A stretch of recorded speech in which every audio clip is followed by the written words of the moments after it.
मित्रांनो नमस्कार. कायदेशीर माहिती देणाऱ्या माझ्या YouTube व्हिडिओमध्ये आपलं स्वागत आहे. आजचा विषय 1991चा पूजेची ठिकाणेच्या संदर्भातला कायदा, तो एक विशेष कायदा होता. त्या संदर्भात आज आपण माहिती घेणार.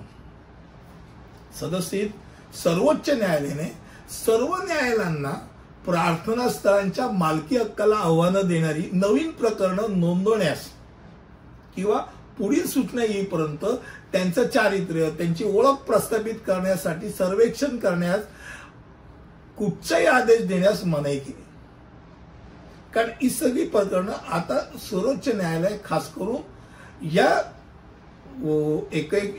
1991च्या कायद्याच्या संदर्भात तो कायदा ठेवायचा का काढून टाकायचा, त्या संदर्भात काही बदल करणं गरजेचं आहे का नाही करणं गरजेचं, या संदर्भात निर्णय घेतला जाणार.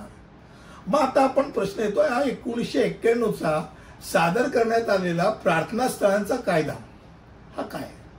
तर कोणत्याही प्रार्थना स्थळाचे स्वरूप बदलण्यास किंवा बदलण्यास तो प्रतिबंध करतो आणि बाबरी मशीद प्रकरणाचा अपवाद वगळता न्यायालयांना त्याच्या स्थितीबद्दल वाद घालण्यापासून प्रतिबंधित करतो आणि ज्याला स्पष्टपणे सूट देण्यात आली तर फक्त बाबरी मशीदच्या प्रकरणाच्या करतो.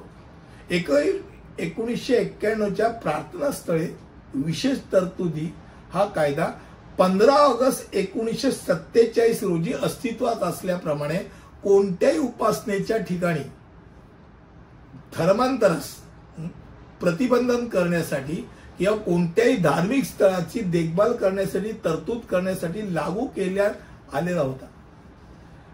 म्हणजे धार्मिक स्थळ 15 ऑगस्ट 1947 साली त्या ठिकाणी जर मशीद असेल आणि मशिदीमध्ये नमाज पडला जात असेल तर तिथे भले मंदिर अगोदर असेल, हे त्यांच्याकडे 50 प्रूफ असतील तरी ती मशीदच राहणार. जर तिथे चर्च असेल तर ते चर्चच राहणार, जिथे मंदिर असेल तर ते मंदिरच राहणार.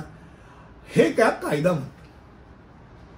प्रार्थना स्थळ कायद्याच्या कलम 3 प्रमाणे एक धर्माच्या किंवा पंथाच्या प्रार्थना स्थळाचे दुसऱ्या धर्मात किंवा धर्मांतर करण्यात तो गुन्हेगार ठरतो. आणि प्रार्थना स्थळ कायद्याच्या कलम 4 प्रमाणे असे घोषित केले की 15 ऑगस्ट 1947 रोजी प्रार्थना स्थळाचे स्वरूप निश्चित केले जाईल. म्हणजे त्यावेळेला काय होतं तेच निश्चित केलं जाईल.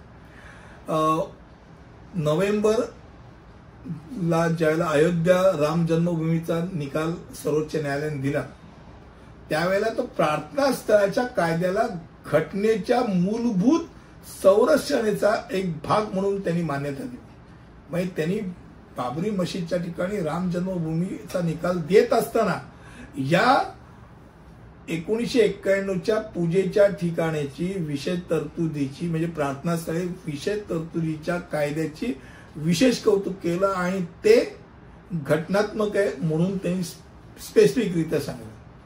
आणि धर्मनिरपेक्षता टिकवण्याकरता 15 ऑगस्ट 1947 साली अस्तित्वात असलेल्या धार्मिक स्थळांचे संरक्षण सुनिश्चित करण्यासाठी हा कायदा महत्वपूर्ण मानला जातो. शेवटी या कायद्यात धार्मिक संस्था म्हणजे काय तर कोणतेही मंदिर, मशीद, चर्च, गुरुद्वारा, मठ किंवा इतर कोणतेही प्रार्थना स्थळ अशी व्याख्या केलेली आहे.